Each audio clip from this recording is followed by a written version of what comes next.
Hey everyone! So Wizards of the Coast released a new Unearthed Arcana, and I was planning on reviewing it the same way I did the last one. But when I read the Aberrant Mind Sorcerer, I only had two things of importance to say. This is absolutely beautiful for what the archetype is trying to be, and you can't just give the sorcerer 10 additional spells for free. If the ability was at least reduced to one at each spell level, and you still had to learn the other half of the spells, then I'd allow it into my campaign, knowing it's a bit more versatile than most sorcerers. If you want an in-depth look into each ability, then I'll put a link to D&D Beyond's video in the description. But I don't want to tread on already given ground when I only have a few new things to say. So why can't we give the sorcerer an additional 10 spells known? Well, the Divine Soul Sorcerer has shown that adding additional spells to the spell list doesn't break things, with it adding literally an entire extra spell list. We do want to limit the versatility of a sorcerer to not have it interfere with the strengths of a wizard. With the 5 extra spells suggested, a 10th level sorcerer has 16 spells prepared, while the wizard, known for its versatility, has 15 spells prepared. Hey, wait a minute. Okay, so the wizard still has the ability to cast rituals from their spellbook, even if the spell itself isn't prepared. This allows you to still have versatility over the Aberrant Mind, unless they take the Ritual Caster feat, which gives any character this effect with their own wizard spellbook. Also, wizards can prepare new spells every long rest, so while they may have less versatility on a day-by-day basis, they can make major changes to their list depending on when they're in social encounters versus combat encounters. Except when I've played a wizard, I always found doing this meant I was completely unprepared for the DM's surprise encounters. It was just better to have a basic loadout to use. And the sorcerer has meta magic for the spells that they do have. Do you see where I'm going with this? I'm not against the sorcerer gaining additional spells from their archetype. On the contrary, I think giving them that extra versatility is a reasonable solution if the class feels lackluster to anyone. The problem is, if we do that for sorcerer, what about the wizard? If the Aberrant Mind was released as is, then my favorite wizard archetype would probably be this sorcerer disguising themselves as a wizard. Keep in mind, when people debate over whether a wizard or sorcerer is better, I often favor the bearded bookkeepers. So saying this feels like cheating. So let's go into why the wizard isn't doing so well. If we look back to 3.5, an edition I have a lot of experience with, the difference between wizards and sorcerers was that the sorcerer had additional spell slots, but had to decide their spell list once they leveled up, while the wizards made up for their lack of spells by allowing each spell slot to have a different spell prepared within it.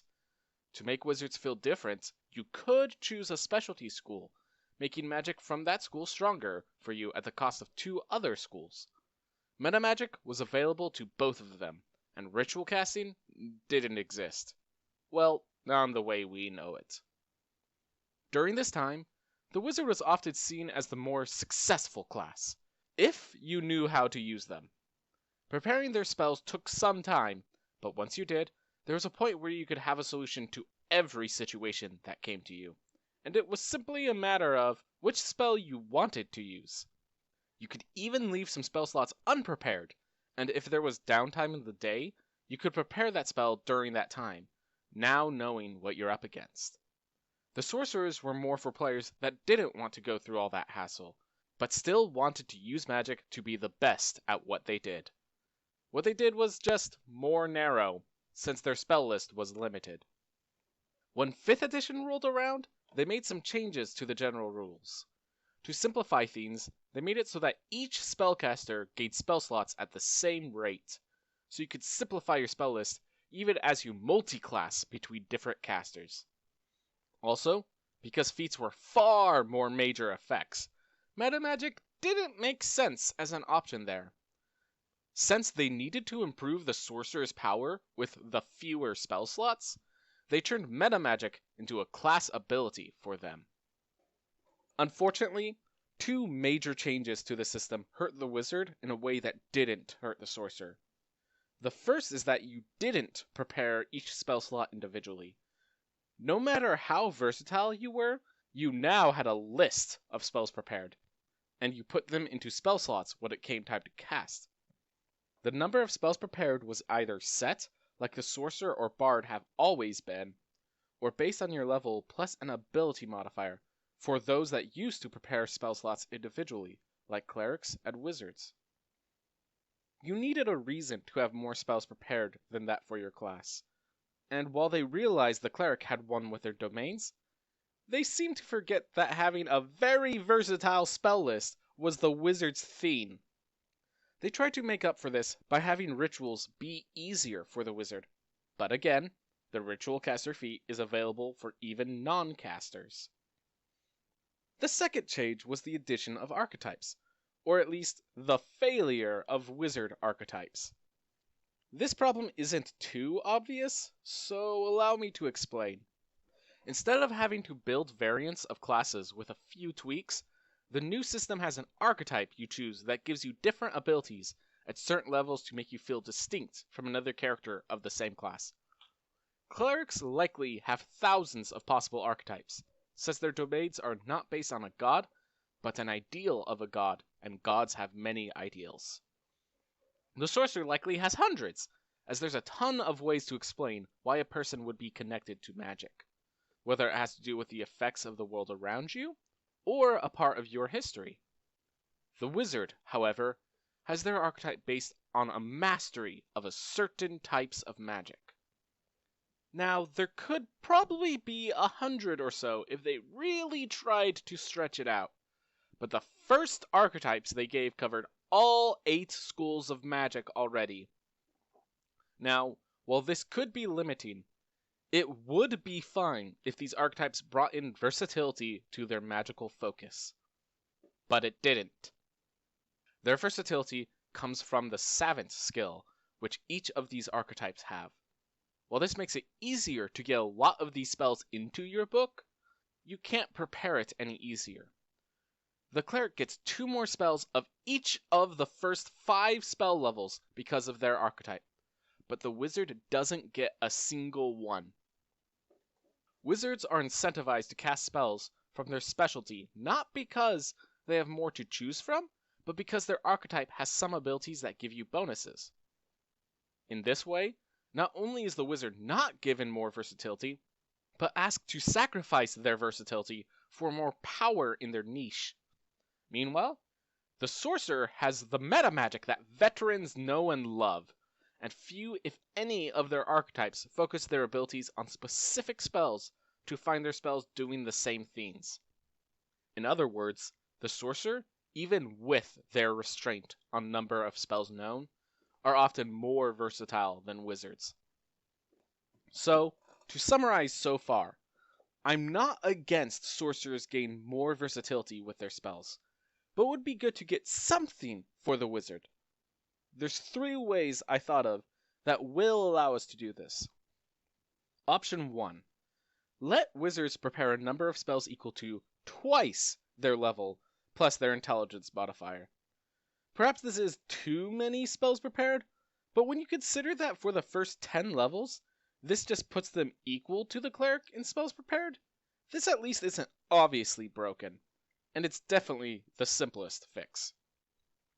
Option 2. Allow wizards to change out a number of spells prepared equal to their intelligence modifier during short rests. Like how I described the wizard not preparing spells at the beginning of the day, but doing so during downtime, this would allow the wizard to do the same without scaling their spells known to heavy levels.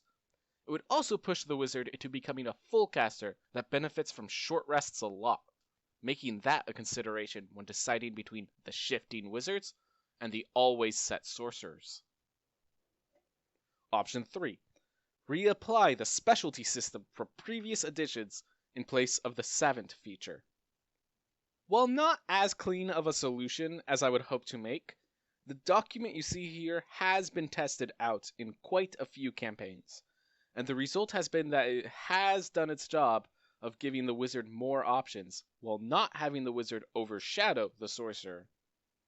Basically, the overall idea is that your specialized school's spells cost half as much to prepare, but your unspecialized schools cost twice as much to prepare.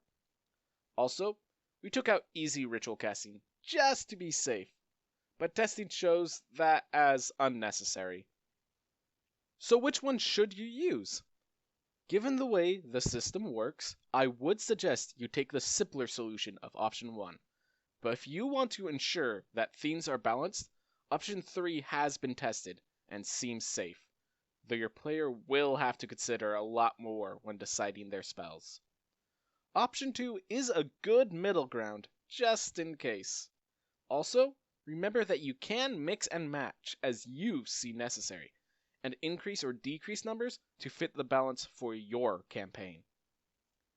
Anyways, whatever side of this you find yourself on, I hope you enjoyed watching my thoughts on it. I am going to be busy for a bit, so my next video will be delayed. Until next time, I hope you all have a wonderful day.